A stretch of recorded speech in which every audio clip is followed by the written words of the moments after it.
Que la paix vous soit donnée avec l'amour et avec la foi, de la part de Dieu le Père et du Seigneur Jésus-Christ. Le Seigneur nous invite à déposer tous nos soucis. Il nous invite à faire taire les voix multiples qui encombrent notre pensée et notre cœur. Il nous invite à nous ouvrir à sa grâce. Venez à moi, vous qui êtes fatigués et chargés, je vous donnerai du repos. Dieu se reposa le 7e jour de son travail. Ainsi, celui qui entre dans le repos préparé par Dieu se repose de son travail comme Dieu s'est reposé du sien. Cherchons dès maintenant à entrer dans ce repos.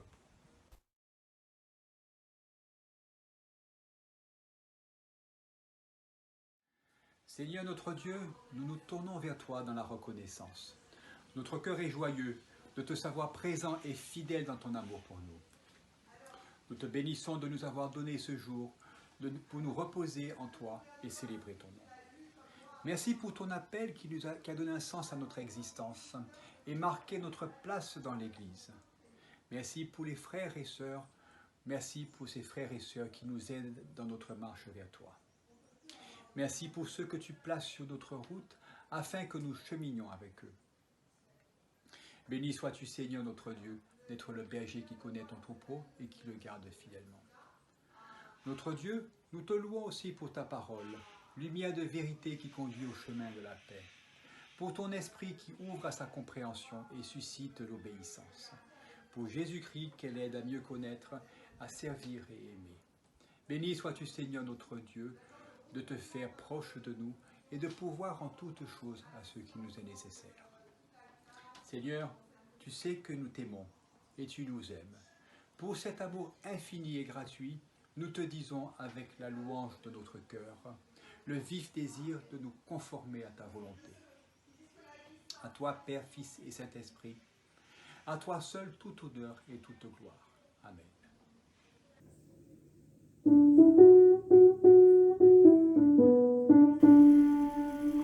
Laisse-nous, Seigneur, entrer dans ta maison. Laisse-nous venir chez toi. Laisse-nous, Seigneur, partager ta moisson. Laisse-nous chanter avec toi.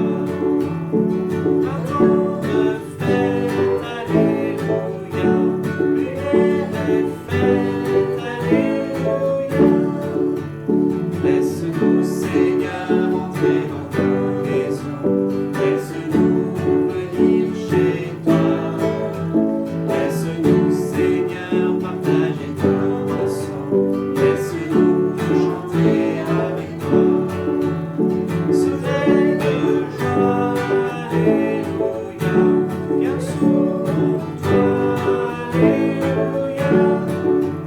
Laisse-nous, Seigneur, entrer dans ta maison. Laisse-nous venir chez toi. Laisse-nous, Seigneur, partager ta moisson. Laisse-nous chanter avec toi. Vivons ensemble, alléluia. Dieu nous rassemble, alléluia. Laisse-nous, Seigneur, entrer dans ta maison. Laisse-nous venir chez toi. Laisse-nous, Seigneur, partager ta moisson. Laisse-nous chanter avec toi. Nous sommes sauvés, alléluia.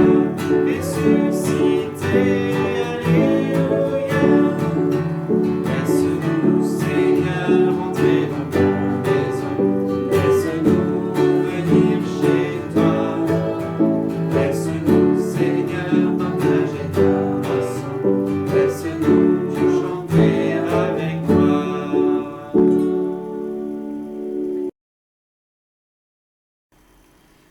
Dieu vivant, nous regrettons de ne pas être devant toi débordant de joie. Trop souvent, nous vivons, agissons et pensons comme si Jésus-Christ n'était pas ressuscité, comme s'il ne nous avait pas délivrés de tout ce qui nous accable. Trop souvent, nous préférons nos succès à ta victoire et nous restons soumis à nos désirs et à nos passions. Nous ne savons pas suffisamment t'aimer et aimer nos frères. Ô notre Dieu, change nos cœurs. nous ne pouvons les changer nous-mêmes. Comme tu as ressuscité ton Fils, fais de nous des créatures nouvelles, capables d'aimer et de servir. Transforme-nous à l'image de ton Fils Jésus-Christ. Donne-nous la joie de vivre dans la foi.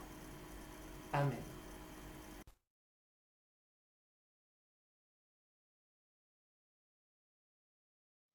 Que tous ceux qui se tournent vers Dieu avec confiance reçoivent de lui la certitude de son amour. Voici ce que déclare l'Éternel. Je ne désire pas la mort du pécheur, mais qu'il puisse changer et vive. Choisis la vie afin que tu vives, toi et ta postérité, pour aimer l'Éternel ton Dieu, pour obéir à sa voix et pour t'attacher à lui. Fortifie-toi et prends courage. Lève-toi et va, nous dit Jésus-Christ. Ta foi t'a sauvé. Avance en paix.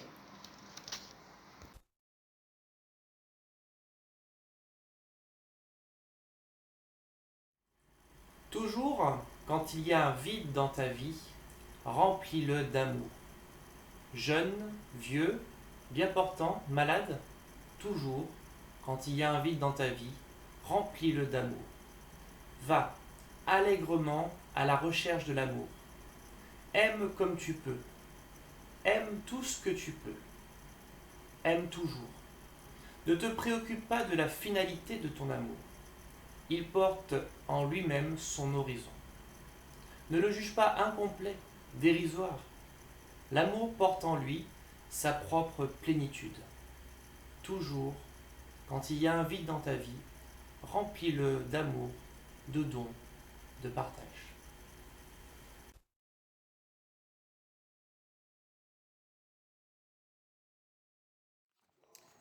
Je vous propose de vous unir par la foi à cette simple déclaration de croyance chrétienne.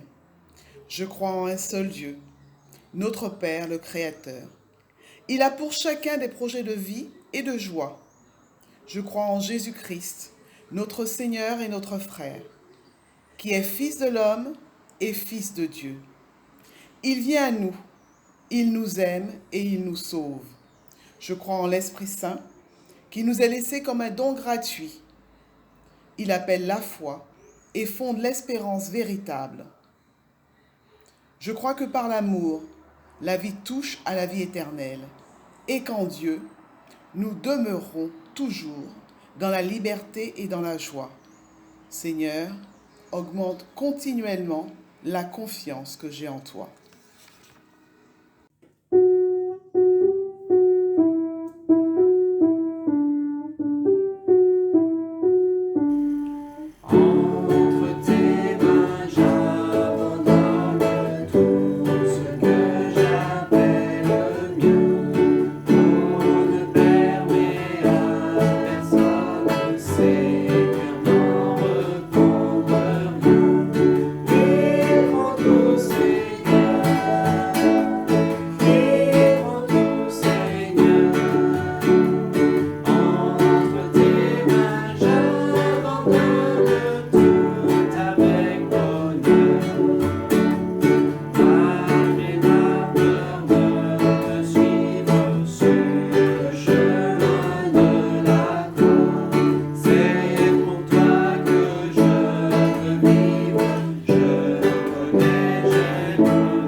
en vérité, je vous le dis, celui qui n'entre pas par la porte dans l'enclos des brebis, mais qui escalade par un autre côté, celui-là est un voleur et un brigand.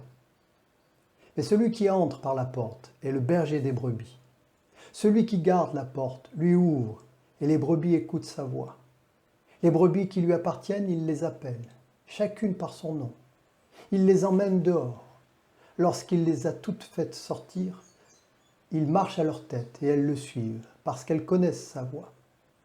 Jamais elles ne suivront un étranger. Bien plus, elles le fuiront, parce qu'elles ne connaissent pas la voix des étrangers. Jésus leur dit cette parabole, mais ils ne comprirent pas la portée de ce qu'il disait. Jésus reprit, en vérité, je vous le dis, je suis la porte des brebis. Et ceux qui sont venus avant moi sont des voleurs et des brigands. Mais les brebis ne les ont pas écoutés. Je suis la porte. Si quelqu'un entre par moi, il sera sauvé. Il ira et viendra, il trouvera de quoi se nourrir. Le voleur ne se présente que pour voler, pour tuer. Mais moi, je suis venu pour que les hommes aient la vie et qu'ils l'aient en abondance. Seigneur, ta parole est la vérité. Sanctifie-nous par ta vérité.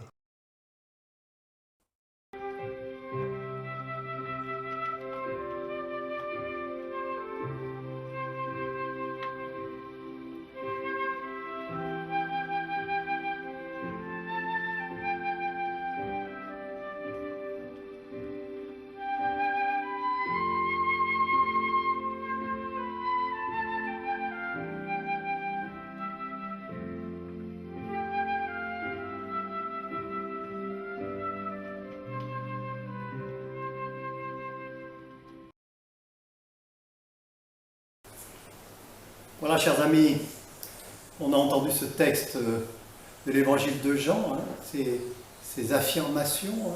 Jésus nous l'avait déjà dit, il est la lumière, il est le chemin. Aujourd'hui, il est la porte, il est le berger. Alors c'est intéressant, notamment dans le contexte qui est le nôtre. On vit toujours dans ce monde clos, dans ce confinement, même si on s'achemine vers un déconfinement, bien sûr. C'est un temps d'enfermement. Et dans un temps d'enfermement, souvent le temps n'a plus cours, à juste titre d'ailleurs. Le passé n'a plus de sens. L'avenir, bien sûr, Dieu sait s'il est à craindre. Nous le craignons, l'avenir, après ce qui s'est passé, comment cela va se jouer, comment nous allons pouvoir vivre à nouveau ensemble. Et c'est le mot de « ensemble » qui pose problème, bien sûr. Dans les temps de crise, les mutations, parfois, ça nous pousse à vivre dans l'instant. Mais un peu dans l'instant, comme l'autruche qui met la tête dans le sable, en oubliant tout le reste. Alors, je crois qu'il faut entendre la remarque de Jésus et ce texte de ce matin, quand il nous dit « Je suis la porte ». Eh bien, voilà une sortie pour nous. Voilà un propos qui nous permet d'envisager l'avenir, et voir même notre présent. Je suis la porte des brebis. Alors, il ne dit pas « Je suis votre assurance tout risque ». Je suis celui qui va résoudre tous vos problèmes. Non, ce n'est pas ce qu'il dit. Je ne suis pas un bunker dans le cas où vous allez pouvoir prendre une sorte de place forte. Non, il dit, je suis une porte. Je suis la porte. Je suis la porte, pas une porte. Je suis la porte. Et cette porte, moi je la vois, c'est non pas... Nous avons bien des portes. Et bien souvent, elles sont fermées. Nous nous fermons les uns aux autres. Nous repoussons la porte pour nous éloigner des autres. C'est vrai. Pas Jésus. La porte de Jésus, elle n'a pas de battant. Elle n'a pas le panneau plein. La porte de Jésus, c'est un seuil. C'est la limite d'un espace. Et je reviendrai sur cette question de limite de l'espace. C'est un cadre. Jésus, quand il dit « je suis la porte », il dit « je suis le cadre par lequel vous pouvez passer ». Je suis un seuil à franchir. Je suis un seuil pour que vous puissiez entrer dans un espace libre. Il nous appelle à la liberté. Et les images de la porte, de l'espace, vous les entendez. Il nous ouvre un espace. Jésus fait passage. Jésus fait passage dans notre vie. Il n'est pas un lieu précis. Il est ce seuil, cette limite, où l'on peut circuler. Quand on franchit ce seuil, ce passage, on entre dans le lieu qui est le sien. Dans ce lieu de vie possible. Il nous invite à rentrer dans une façon de vivre. Voilà ce qu'est la porte de Jésus. L'avenir comme lieu connu, précis, ben non, c'est un point d'interrogation. Bien sûr, nous ne savons rien. Nous vivons seulement dans le présent. Et ce présent, il s'est inscrit dans le passé, il nous jette dans l'avenir. Mais nous avons cette porte. Nous avons ce seuil que nous avons franchi. Nous avons franchi. Et qui nous permet désormais de vivre. Nous ne craignons plus le futur. Le Christ nous a accueillis, nous a reçus. Nous entrons à chaque fois dans l'avenir, dans la certitude de se tenir sous celui qui porte le présent. Et je joue sur le mot. Et il porte même tous les temps. Je suis la porte. Si quelqu'un entre par moi, il sera sauvé. Et je crois même que Jésus est le contenu même de l'avenir. Notre avenir est en lui. Peu importe ce qui va arriver, nous vivons en lui. Parce qu'il donne sens à tout ce que nous vivons. Alors il n'est pas un parapluie. Il nous protège de rien dans les aléas de la vie, dans les circonstances de la vie, bonnes ou mauvaises. Mais il est cette façon de vivre, il est celui qui toujours va ouvrir d'autres portes et qui nous maintient en dehors de la crainte et du non-sens. Il est un chemin de vie, comme le rappelle cet autre verset de l'évangile de Jean, « Je suis le chemin, la vérité et la vie ». Alors la certitude de l'avenir, dans notre inquiétude d'aujourd'hui, oui, nous sommes invités à avoir confiance, à espérer. Nous nous tenons dans cette façon de vivre que le Christ a ouvert devant nous, à la façon dont il nous a accueillis, à la façon dont nous avons franchi ce seuil, nous avons fait passage, et passage, c'est aussi faire passage, c'est la Pâque, je vous le rappelle, c'est le sens du mot hébreu. Voilà ce que nous dit Jésus à travers cette image de la porte, et je crois qu'il nous invite à la vie, une fois de plus. Et puis je reviens dans un deuxième temps, je m'arrête dans un deuxième temps à un thème qu'il y a dans ce passage, là encore, sur le dedans et le dehors, vous l'avez entendu. Nous, la porte le dit aussi d'ailleurs, on passe d'un espace à un autre. Je crois qu'il y a un piège quand nous réfléchissons à cette question du dedans et du dehors. Le piège, et bien des chrétiens sont tombés dans ce piège, nous-mêmes d'ailleurs parfois, et souvent, moi-même le premier, bien sûr, et bien sûr tout au cours de l'histoire. On aime cloisonner. On aime définir ceux qui sont du dedans et ceux qui sont du dehors. Sachant que bien sûr, nous, on est dedans, bien sûr. Nous, on est les élus, on est les choisis. Les autres, ils sont dehors. Ce sont les païens. Il y a le monde profane qui est ailleurs, à craindre, sans Dieu, sans rien, profane, noir. Et puis, il y a le dedans, là où on est. On est si bien, dans notre liturgie, dans notre temps, dans notre communauté, dans notre quant à soi. Bien différent de celui des autres, bien sûr. Eh bien, je crois que d'une certaine façon, Jésus vient briser ça. Il vient briser cette façon d'être, cet état d'esprit, ce cloisonnement, cette distinction, cette séparation. Je crois même, pour aller un peu plus loin, qu'il fait voler en éclats la frontière entre le sacré et le profane. Il n'y a plus de sacré, il n'y a plus de profane. Lui seul est sacré. Lui seul, Dieu en Jésus-Christ, ce sont les seules choses qui soient sacrées à travers la parole. Il n'y a pas d'autre sacré que Dieu lui-même, et quand il s'incarne en Jésus-Christ. Tout le reste, le monde appartient à Dieu. Dieu n'aime pas tout le monde. Il y a des choses du monde que Dieu n'aime pas et qu'il détruit et qu'il juge. Mais fondamentalement, le monde qu'il désire sauver, il l'aime. Donc il n'y a plus de séparation, de distinction entre ce qui est sacré et ce qui est profane. Quand il nous accueille, le Christ, quand il nous reçoit, il nous invite à franchir ce qu'il est lui. Il nous invite à rejoindre sa réalité à lui, cette dimension spirituelle, mais pour mieux nous renvoyer dans la vie. La vie, ce n'est pas une autre façon d'être, noire. C'est ce que nous sommes à travers le Christ qui vit en nous, qui nous permet de vivre dans la réalité qui est la nôtre, dans le quotidien qui est la nôtre, qui est le nôtre. Alors, on retrouve le monde tel qu'il est, mais le monde, il est ce qu'il est, avec ses façons d'être différentes, ses cultures différentes, ses religions différentes, ses façons de penser, ses convictions différentes. Mais nous, avec nos propres convictions, attachés à Jésus-Christ, nous sommes pleinement impliqués dans ce monde-là, sans le juger. Nous affirmons nos convictions au cœur d'un monde qui a sa propre logique, et que Dieu seul juge. Si quelqu'un entre par moi, il sera sauvé. Il ira et viendra et trouvera de quoi se nourrir. Voilà ce que nous dit Jésus. Nous irons et nous allons dans le monde qui est le nôtre et nous trouvons de quoi nous nourrir parce qu'il est là, celui qui nous donne la vie. Nous ne craignons rien, nous lui faisons confiance. C'est ça la foi, c'est faire confiance. Il n'y a plus de crainte du profane. Ce monde est le sien.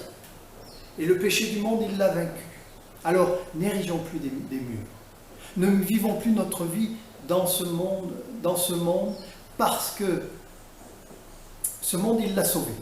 Et nous vivons notre vie dans ce monde-là, dans celui-là, parce qu'il est appelé à la vie. Il est peut-être même appelé à la vie par notre témoignage.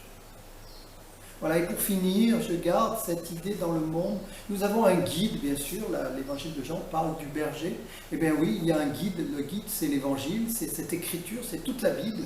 C'est l'esprit qui vit en nous et qui nous permet d'interpréter cette parole, cette Bible. Le berger, c'est le Christ. Mais c'est la façon dont nous faisons nôtre tout ce qu'il a fait, tout ce qu'il a dit, l'enseignement que nous recevons et qui nous permet de vivre, d'aller dans ce monde et de pouvoir s'y épanouir. Parce que Dieu lui-même, il aime ce monde. Amen.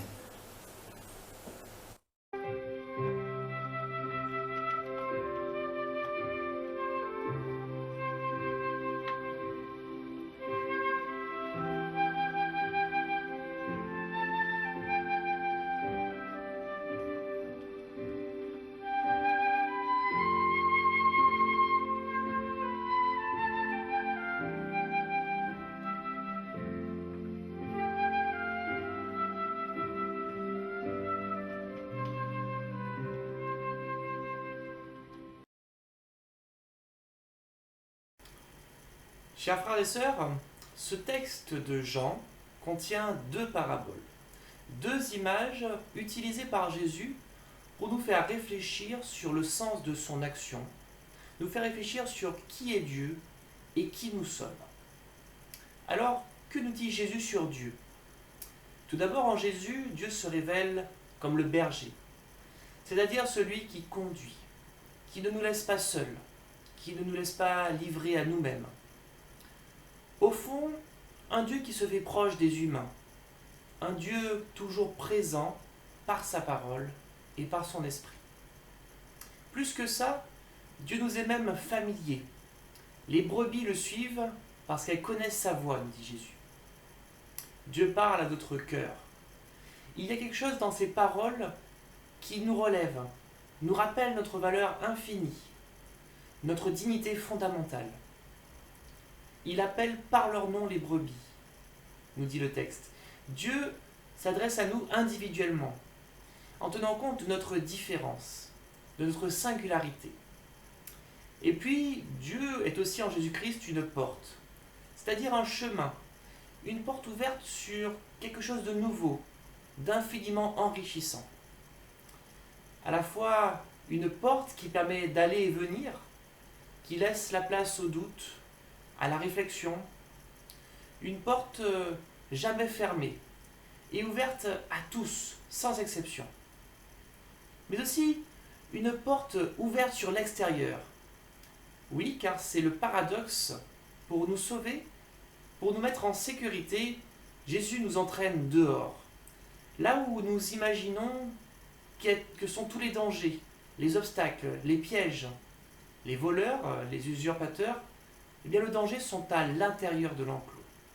Et la vie en abondance, celle où nous sommes sauvés, est à l'extérieur. N'est-ce pas une invitation évidente à laisser derrière nous le confort de notre existence, l'illusion de protection que nous donne notre vie bien rangée, nos opinions conformistes que personne ne critique. Un appel à nous mettre en danger, à risquer la vie en Christ. Abandonner cet enclos pour suivre Jésus, c'est trouver le passage vers le royaume. Mais ce n'est pas une sortie définitive, un aller sans retour, un acquis irréversible. Notre liberté de chrétien s'inscrit dans cette possibilité qui nous est offerte d'entrer et de sortir, de prendre des distances par rapport à Dieu et à l'Église, puis de revenir et d'y être accueillis dans sa grande miséricorde. Et inlassablement, Jésus veille à ce que cette brèche dans le mur de l'enclos reste ouverte, pour garantir en permanence l'accès à cet extérieur, promesse de vie en abondance et de salut. Il continue inlassablement d'appeler les brebis, qui voudront bien se risquer au dehors, pour y trouver un vrai sens à leur existence, cette vie éternelle. Moi, je suis venu afin que les brebis aient la vie, et l'aient en abondance. Si on traduit littéralement ce « en abondance », il faudrait presque dire « en surabondance ». Il ne s'agit pas d'une vie en quantité, mais d'une vie d'une certaine qualité, une vie en Dieu source de vie. Calvin, en commentant ce texte, parle de la plénitude de la vie. Un jour, on demanda à des étudiants en théologie de dire qui est Jésus pour eux. Et puis un étudiant dit alors « Jésus est un grand oui à la vie ».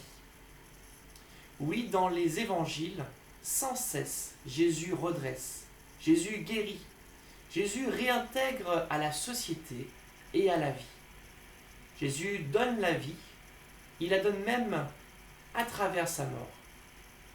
À travers toute la vie de Jésus, ses paroles, ses actes, il y a un témoignage en faveur de la vie. Oui, en Dieu, en Jésus, nous découvrons un élan vital, une énergie. En Jésus triomphe le dynamisme créateur de Dieu. Dans ces derniers jours, le philosophe Paul Ricoeur écrit ceci.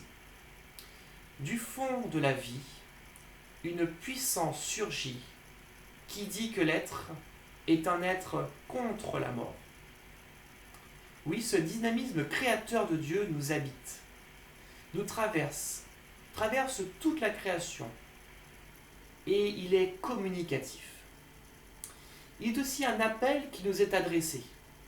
Là où partout la mort menace, il nous faut faire triompher la vie. Quand Jean-Baptiste, en prison, envoie ses disciples pour demander à Jésus « Es-tu celui qui doit venir ?»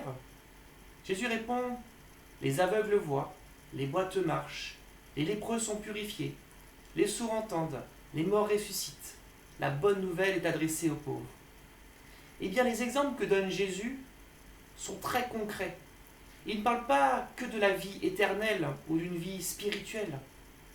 Il y a ce combat pour toute la vie. Pas seulement la vie spirituelle, mais aussi la vie sociale, la vie collective, le combat pour la justice. C'est cela le combat que nous menons dans les hôpitaux, dans les associations humanitaires, ou encore dans notre vie de tous les jours quand nous pouvons, contre la maladie, contre la faim, contre la misère, contre l'exclusion. Je citerai pour finir cette phrase du pasteur Albert Schweitzer.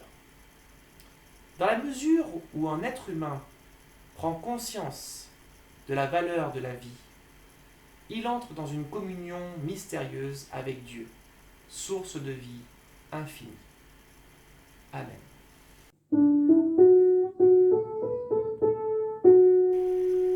Jésus est notre ami suprême. Oh, quel amour, que qu'un temps d'un frère il nous aime.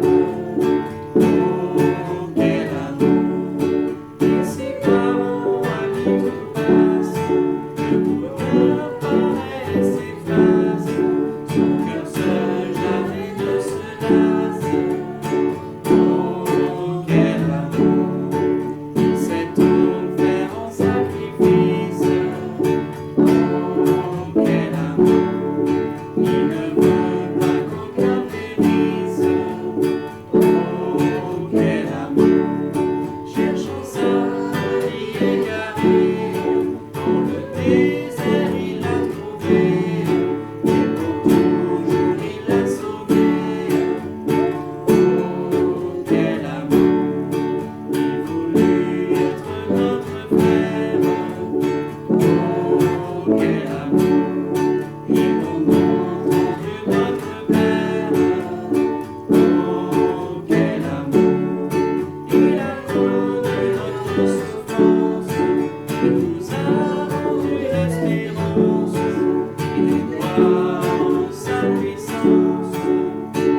Chers amis, voici maintenant le temps de l'intercession.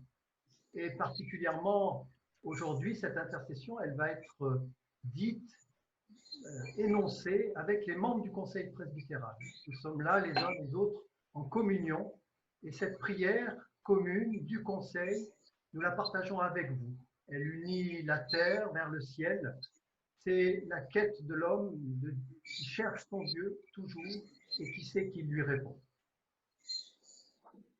Oui, Seigneur, notre Dieu, nous te rendons grâce de ce temps que nous prenons, de ce moment.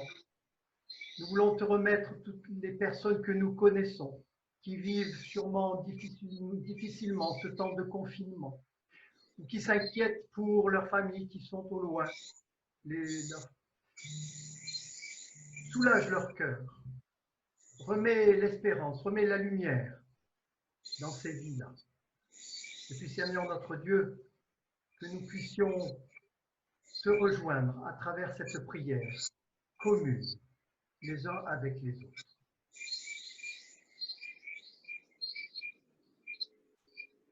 Seigneur, nous voulons te remettre ces familles qui sont confinées avec leurs enfants, ces enfants qui ne vont plus à l'école, ces enfants qui débordent d'énergie et ne peuvent pas vraiment l'évacuer.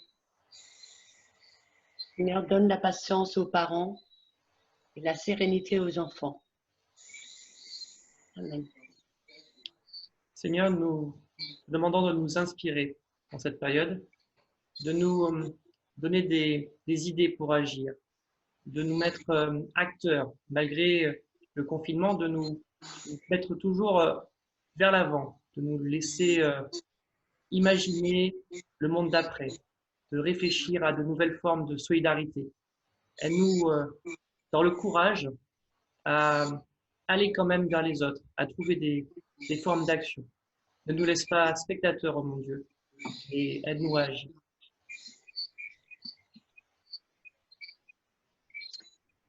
Seigneur, nous nous remettons entre tes mains notre vie d'église, notre vie de l'église, les paroissiens et le pasteur et sa famille. Tu es toujours notre guide et soutien. Merci Seigneur. Amen. Seigneur, tu nous as arrêtés. Dans cette période, tu nous as obligés à nous arrêter. Que cette période soit mise à profit pour que nous puissions regarder vers l'essentiel et que nous nous rendions compte que toi, tu es l'essentiel. Permettre que ce temps aussi nous permette de remettre bien les choses en place, que nous puissions réfléchir bien, correctement et surtout revenir vers l'essentiel, Seigneur, afin de nous éviter que nous nous dispersions encore et toujours. Amen. Seigneur, donne-nous la patience et le courage pour continuer le confinement et surtout pour nous éclairer dans le déconfinement, ne pas avoir peur de l'autre, ne plus rester cloîtré chez soi et s'ouvrir au monde.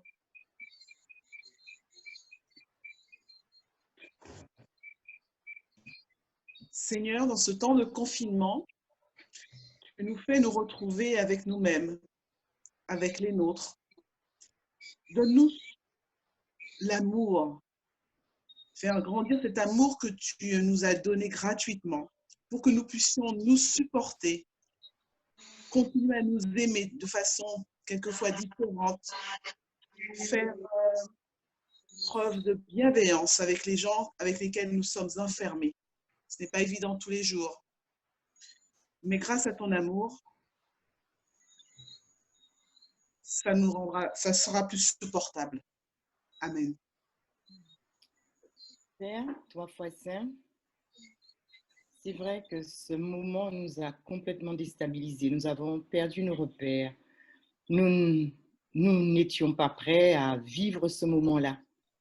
Mais dans cet imprévu, tu te révèles et tu nous fais comprendre que tu tiens toutes choses dans tes mains. Tu tiens nos vies dans tes mains, tu tiens nos peurs dans tes mains, tu tiens nos craintes dans tes mains, mais tu tiens aussi nos joies, tu tiens aussi nos émerveillements entre tes mains. Ouvre nos yeux afin que nous vivions des miracles que tu fais dans nos vies, les petites choses sur lesquelles nous ne portions pas les yeux. Aide-nous à les regarder et à voir comme tu es grand, comme tu es merveilleux. Et ensemble, Père, nous voulons te prier comme tu nous l'as enseigné. Notre Père qui es aux cieux, que ton nom soit sanctifié, que ton règne vienne, que ta volonté soit faite sur la terre comme au ciel. Donne-nous aujourd'hui notre pain de ce jour. Pardonne-nous nos offenses, comme nous pardonnons aussi à ceux qui nous ont offensés. Et ne nous laisse pas en tentation, mais délivre-nous du mal. Car c'est à toi qu'appartiennent le règne, la puissance et la gloire pour les siècles des siècles. Amen.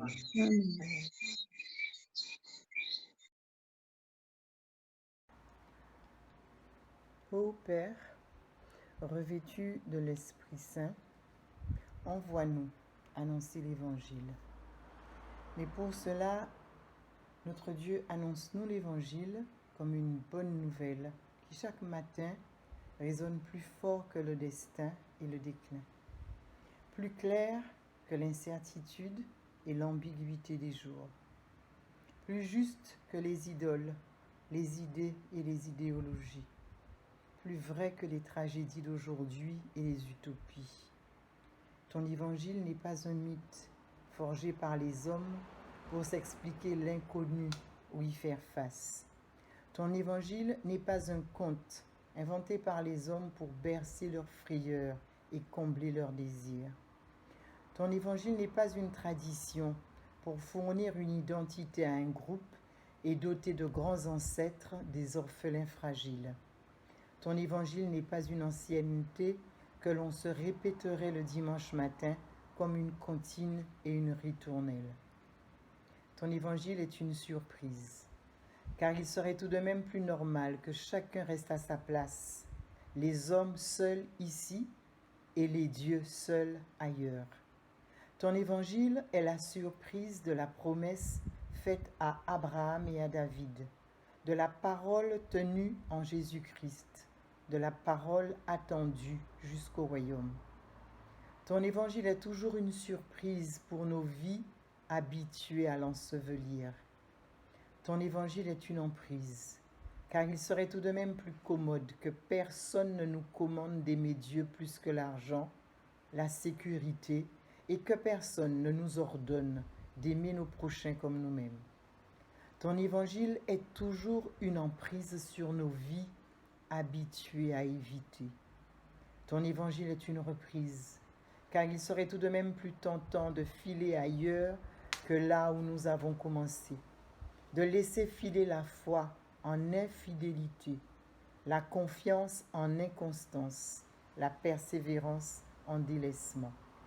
Ton évangile est une reprise incessante de nos vies, comme toi tu t'es sans cesse repris à secouer le monde, à lancer ta parole, à livrer ta vie. Notre Dieu, si nous savons nous laisser annoncer l'Évangile, nous pourrons facilement le laisser s'annoncer aux autres au travers de nos vies, surprises, saisies et recommencer. Amen.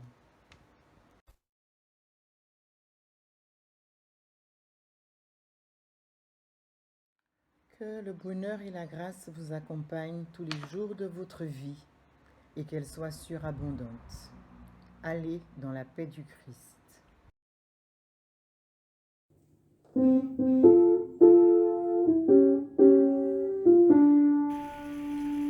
la grâce de